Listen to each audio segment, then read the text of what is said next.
और वाकई हुआ भी ऐसा। जिस दिन मेरा रिजल्ट आया, जिन लोगों को हम नहीं जानते थे ना, उन लोगों की तरफ से भी कॉन्ग्रेचुलेशंस के मैसेजेस आने शुरू हो गए। तो लोग मेरे बारे में सोच रहे थे कि हाँ मैं नालायक हूँ, हाँ मैं निकम्मा हूँ, मैं कुछ भी नहीं कर सकता। या तो मेरे पास ऑप्शन है कि मैं यहाँ से आगे पहुँचूँ, आज इस बिल्डिंग के बाहर खड़ा हूँ, एक वक्त लेकर आऊँ कि इस बिल्डिंग के मैं अंदर मौजूद हूँ।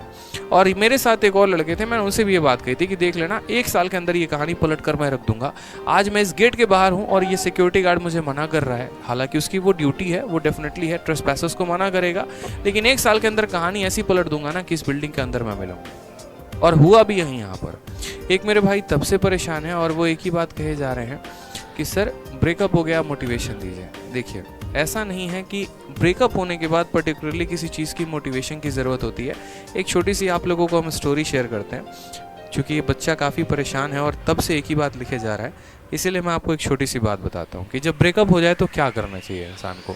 उससे पहले एक चीज़ हम बताना चाहेंगे कि तुम लोग जो डिमोटिवेट हो जाता है कि हाँ ठीक है, अभी मेरे पास कुछ भी वैल्यू नहीं है, अभी हम पढ़ ही रहे हैं, हाँ ठीक है, हम अभी कुछ रिजल्ट नहीं निकाले हैं तो लोग हमसे बात नहीं करना चाहता है, रिजल्ट निकाल लेंगे तो दुनिया पीछे भागेगी, तब हम वैल्यू नहीं देंगे।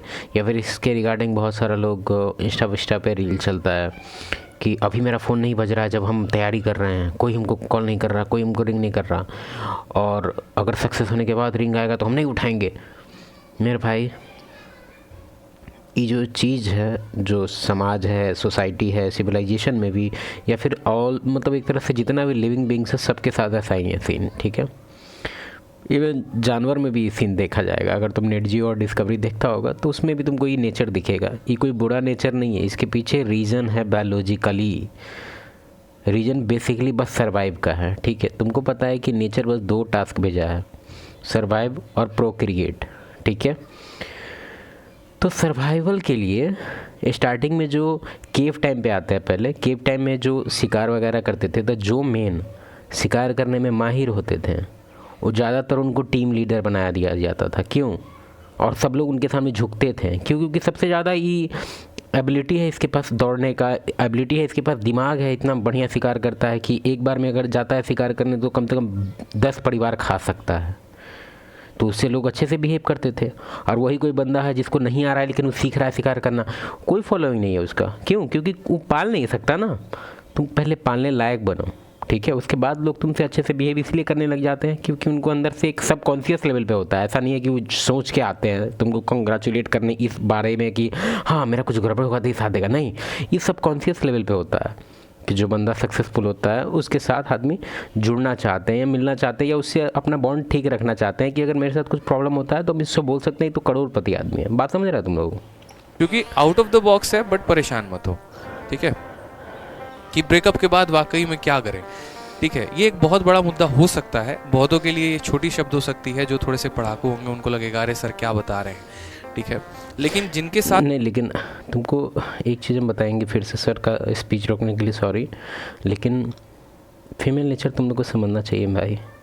तुमको लगता है कि मेल फीमेल सेम है, दोनों का सेम थॉट है, सेम लाइफ स्टाइल है, हर चीज़ सेम है, ठीक है, मानते हैं सिविलाइजेशन फोर्स कर रहा है इस चीज़ को लेके कि जेंडर इक्वल है दोनों का, लेकिन मानो इस बात को, मेंटालिटी, फिजिकल स्ट्रेंथ, हर चीज़ में डिफरेंस है। तुम एक मेल का जितना कंपेयर करेगा कि सिमिलैरिटी कितना है, तो मंकी से ज़्यादा कंपेयर में ज़्यादा बेटर होगा वो जो तुम फीमेल से कर रहा है। अब हम ये नहीं कह रहे कि फीमेल मंकी से भी लो है, वो लो और हाई का बात नहीं हो रहा है यहाँ पे। बात है कि दोनों डिफरेंट हैं, बहुत डिफरेंट। तो अगर तुमको थोड़ा भी आइडिया नहीं है, तुम पूरा पढ़ाई पे ही ध्यान दे दिया, कभी सब चीज़ में नहीं पढ़ा, तो हो सकता है कि 30 में या 29 में जब भी तुम्हारा शादी वगैरह हो सकता है कि उस टाइम तुमको दिक्कत होना स्टार्ट हो जाए, क्योंकि तुमको ज़ीरो एक्सपीरियंस था। साथ जीवन में ऐसी घटना होती है उनके लिए बहुत महत्वपूर्ण बात होती है। देखो लाइफ में ना लोग बहुत कुछ कहते हैं कि तुम पढ़ लिख लोगे तो तुम्हारे पीछे सब भागेंगे, तुम कामयाब बन जाओगे तुम्हारे पीछे सब भागेंगे। बहुत बार हमें लगता है कि यार ये यूजुअल बात है, नाम बात हो गई है, मतलब इसमें कोई उतना दम नहीं है। लेकिन ऑनेस्टली अगर मैं इससे थोड़ी सी हटकर अगर बात करूँ यहाँ पर, तो असल में पढ़ लिखने से आप बहुत बड़े इंसान नहीं बन जाते हैं। असल में आप जब एक कामयाब इंसान होते हैं ना, तो आप बहुत बड़े इंसान बन जाते हैं। जैसे उदाहरण के तौर पे आपके घर में आपका छोटा भाई भी पढ़ रहा है, लेकिन वो उससे बहुत बड़ा इंसान नहीं बनेगा। जब आपका एक बहुत बड़ा व्यक्तित्व हो जाता है समाज में, जैसे नौकरी से भी बहुत बड़ा इंसान नहीं बन सकता है। अब ग्रुप डी की नौकरी निकाल लोगे तो क्या हो गया, मतलब बहुत बड़े सितारे बन जाओगे? नहीं होता ना मेरे भाई। जब तक आप जिस ओहदे के लिए तैयारी कर रहे हैं वो ओहदा, वो वजूद बहुत बड़ा होना चाहिए, तभी आपके पीछे दुनिया भागती है, तभी आपको कनेक्ट करने की कोशिश करती है। जैसे एग्जाम्पल में देखिए आप, एक मूवी है शादी में ज़रूर आना, मेरे भाई हीरो क्या रहता है, एक क्लरिकल एसएससी से मान लो कोई एक इंस्पेक्टर पोस्ट पे वैसे सिलेक्टेड। एक चीज़ मानो, मानते हैं अच्छा नहीं लगता है, ये सुन के भी तुमको अच्छा नहीं लगेगा और बोलने में भी हमको ठीक नहीं लगता, बट एज अ मैन तुम्हारा जो नेटवर्थ है ना, जो तुम्हारा औकात है, उसी के लेवल पर ट्रीटमेंट मिलेगा तेरे को, ठीक है। तो तुम दिल की अच्छाई से, अगर तुम चाहता है कि तुम इतना दिल का अच्छाई हो जाए या ऑनेस्टी हो जाए या फिर कुछ भी अदर क्वालिटीज़ तुम अपना बढ़ा लो, फ़र्क पड़ेगा उससे, मानते हैं, लेकिन सबसे ज़्यादा फ़र्क पड़ेगा तुम्हारे पैसे से, ठीक है। और इसमें कोई बुरा बात नहीं है, ये भी केव टाइम से भी होते आ रहा है। उस टाइम भी जो सबसे ज़्यादा मीट गैदर कर पाता था, जो सबसे बड़ा शिकार कर पाता था, उस टाइम उसका इज्जत होता था। अभी मीट के बदले अब डायरेक्टली अब कैश आ गया है, क्योंकि कैश से आप बहुत कुछ खरीद सकते हैं, समझ रहा है ना तुम। तो वो वही टाइम है, अभी भी थोड़ा सा डिफरेंस है। तो इस चीज़ पे रोने वाला जो धंधा है वो नहीं, समझो इसके पीछे रीज़न है, इसके पीछे। तो इस सब में परेशान नहीं होना है कि हम कुछ नहीं करे, कोई चॉप होता है। और जो उनकी मोहतरमा, जो उनकी मैडम होती हैं, वो यूपीएससी में कोई पर्टिकुलर एक पोस्ट निकालती हैं, तो अगली बार उसको इतना बुरा लग जाता है कि वो उससे भी और ऊपर पोस्ट लेकर आता है, ठीक है। अगर आप किसी के इक्विवेलेंट भी जाएंगे ना, तो भी आपका बहुत बड़ा सम्मान नहीं किया जाएगा समाज में। यानी आपको अपना ओहदा और आपको अपना लेवल जो है वो काफ़ी ऊपर रखना पड़ेगा।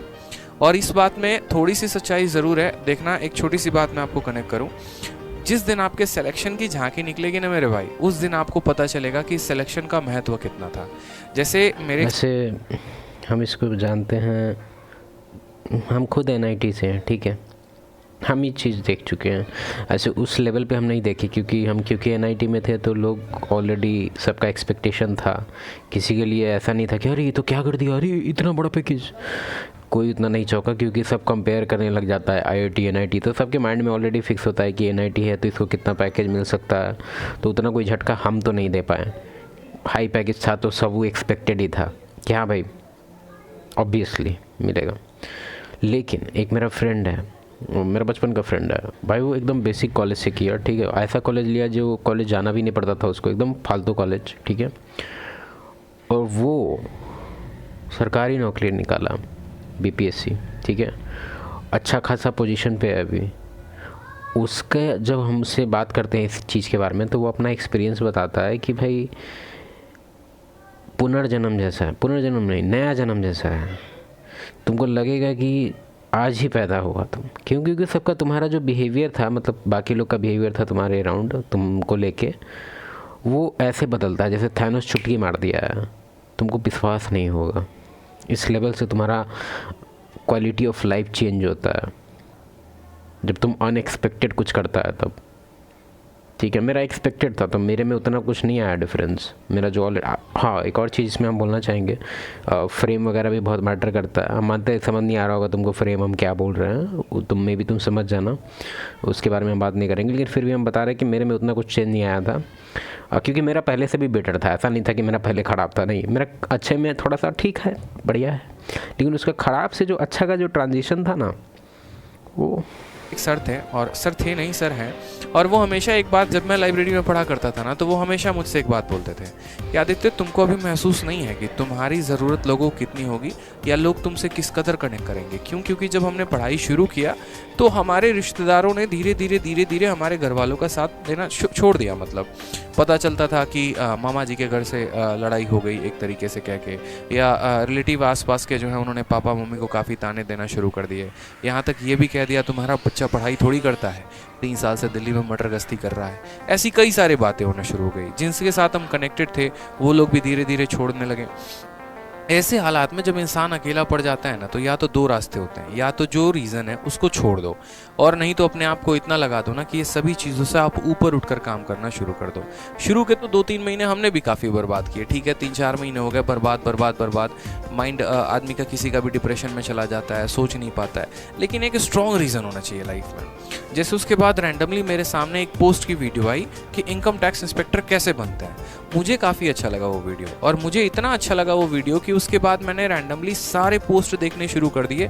अच्छा, सीजीएल में इनकम टैक्स इंस्पेक्टर भी होता है, उसके बाद जो है यहाँ पर डबल ए इंस्पेक्टर भी होता है, उसके बाद एक्साइज इंस्पेक्टर्स भी होता है। और आप बिलीव नहीं करेंगे, जिस रात मैंने वीडियो देखी थी उसके अगले रात, चूँकि मैं दिल्ली में रहता था, तो उसके अगले रात मैंने यहाँ पर जो है मेट्रो लिया था और मेट्रो लेकर मैं पहुँच गया था विदेश मंत्रालय। हालांकि किसी दिन फोटो होगी तो मैं शेयर ज़रूर करूँगा, ये मेरे प्रिपरेशन के टाइम की बात थी। और विदेश मंत्रालय जाकर उस पर्टिकुलर ऑफिस में, जहाँ पर जब आप एसएससी से सेलेक्ट होकर जाएंगे ना, और वहाँ पर जाके जब आप जॉब करेंगे, तो उस पर्टिकुलर बिल्डिंग के आगे, चूँकि सिक्योरिटी गार्ड बहुत ज़्यादा थे, वहाँ ठहरने दे नहीं रहे थे, तो जाकर मैंने कम से कम 1.5-2 घंटे वहाँ पर बैठा रहा। और कुछ नहीं, बस उसके बगल में बस स्टैंड था, बस यही सोचता रहा कि यहाँ जो लोग जॉब करने आते हैं उन्होंने कितनी मेहनत की होगी, और क्या वो यहीं तक रुकते होंगे या उनका वजूद यहाँ से और आगे जाता होगा। ऐसा होता है विदेश मंत्रालय में, आप लंदन में और फॉरेन पोस्टिंग आपको मिलती है। तो मैंने अपने लाइफ को वहाँ पर कंपेयर किया कि देखो आज मैं कहाँ पर हूँ, आज मैं यहाँ पर हूँ। मेरे पास 2 रीज़न है, या तो यहाँ से मैं बहुत गड्ढे में चले जाऊँ, अपने आप को बहुत नीचा दिखा दूँ, अपने आप को वाकई में वो साबित कर दूँ जो लोग मेरे बारे में सोच रहे थे कि हाँ मैं नालायक हूँ, हाँ मैं निकम्मा हूँ, मैं कुछ भी नहीं कर सकता। या तो मेरे पास ऑप्शन है कि मैं यहाँ से आगे पहुँचूँ, आज इस बिल्डिंग के बाहर खड़ा हूँ, एक वक्त लेकर आऊँ कि इस बिल्डिंग के मैं अंदर मौजूद हूँ। और मेरे साथ एक और लड़के थे, मैंने उनसे भी ये बात कही थी कि देख लेना 1 साल के अंदर ये कहानी पलट कर मैं रख दूंगा। आज मैं इस गेट के बाहर हूँ और ये सिक्योरिटी गार्ड मुझे मना कर रहा है, हालांकि उसकी वो ड्यूटी है, वो डेफिनेटली है, ट्रेसपैसर्स को मना करेगा, लेकिन 1 साल के अंदर कहानी ऐसी पलट दूंगा ना कि इस बिल्डिंग के अंदर मैं मिलूंगा। और हुआ भी यहीं यहाँ पर। फिर उसके बाद यहाँ पर इतना आदमी थोड़ा सा जो है मेहनत करना शुरू कर दिया। वो मुझे एक रीज़न मिल गया कि मुझे वहाँ पर क्यों जाना था। वो रीज़न मुझे मिल गया क्योंकि मुझे अपने आप को बहुत बेहतर बनाना था। और हुआ भी ऐसा यहाँ पर, जब जब मैं डिमोटिवेटेड हो जाता था, या जब भी मुझे थोड़ा सा दुख होता था, या जब भी मुझे थोड़ा भी यहाँ पर फियर होना शुरू हो जाएगा, थोड़ा मैं नेगेटिव होना शुरू हो जाऊँगा, तो अगर मैं हूँ यहाँ पर तो मैं किसी की बाइक अरेंज करूँगा, या फिर जैसे भी हो गया मैं कभी यूपीएससी भवन पहुँच गया, कभी एमईए भवन पहुँच गया, कभी आईटीओ पहुँच गया, और जाकर बस उन बिल्डिंग्स को देखूंगा यार कि हाँ यार देख तेरा मंजिल वहाँ पर है, तुझे वहाँ जाना है। जब वो चीज़ सामने होती है ना तो ज़्यादा मोटिवेशन मिलती है, रोंगटे ऐसे खड़े हो जाते हैं एकदम ऐसे। हाँ, सर का बात बिल्कुल सही है, लेकिन हम एक और चीज़ ऐड करना चाहेंगे, क्योंकि मेरा भी अपना स्टोरी कुछ ऐसा ही था, लेकिन ऐसा नहीं था ऑब्वियसली। मेरे में था कि जैसे हम होल्ड करना चाह रहे थे, ये वर्ड याद रखो, होल्ड, HOLD। हम चाह रहे थे दोनों को एक साथ पैरेलल में हम खींच सकते हैं या नहीं, खींचना चाहते हैं, इसमें कोई टेस्ट नहीं कर रहे थे, हम चाह रहे थे कि हम दोनों को होल्ड करें, मतलब दोनों को पकड़ के रखें, रिलेशन को भी रखें और अपना एजुकेशन को भी रखें, और जैसे ही सफल हो तब जाके इस रिलेशन को हम कुछ बेहतर बना दें। मतलब समझ रहा है, शादी वादी नहीं होता है ऐसा, बहुत रेयर है ये चीज़। और अगर नहीं हो रहा है ना तो इस पर तुम कोशिश मत करना। नहीं, जैसे मेरा क्या लगता है तुमको, IIT नहीं होता मेरा सिलेक्ट, हो जाता, नहीं हुआ, इसी की वजह से हम दोनों को संभालने के फेर में थे। ठीक है, तो अगर कोई जर्नी में है तुम और तुमको मुश्किल हो रहा है कि दोनों को हैंडल करना है, और तुम फ्यूचर प्रोग्रामिंग करके रखा है कि इसी से शादी होता है, नो। हाँ यार फील आ रहा है, मतलब देख सोचना यार, एकदम बाहर आज खड़े हैं, कल के दिन अंदर होंगे, सोचो स्टाफ होंगे, सिक्योरिटी गार्ड्स होंगे, आईडी लगाकर ऐसे हम भी एंट्री करेंगे, कितना मज़ा आएगा। मतलब वो रेल भवन में जब हम सिक्योरिटी देखते थे, मतलब फील होता था कि हाँ यार ठीक है, इसी चीज़ के लिए तो पढ़ना है, इसी चीज़ के लिए तो करना है, हमारे भी नाम की वाहवाही होगी, हमारा भी नाम का गुणगान होगा। और वाकई हुआ भी ऐसा। जिस दिन मेरा रिजल्ट आया, जिन लोगों को हम नहीं जानते थे ना, उन लोगों की तरफ से भी कॉन्ग्रेचुलेशंस के मैसेजेस आने शुरू हो गए। तो वो एक जो रुतबा होगा ना, वो एक जो जलवा होगा, आप अलग ही बनाएंगे। उसके लिए आपको अंदर से थोड़ा सा पैशनेट होना पड़ेगा, अंदर से थोड़ा सा मोटिवेट होना पड़ेगा, और एक वो स्ट्रॉन्ग रीज़न ढूंढना पड़ेगा। वो क्यों का आंसर मिल गया ना, तो फिर तो तहलका ही है लाइफ में मेरे भाई, समझ गए। अपनी लाइफ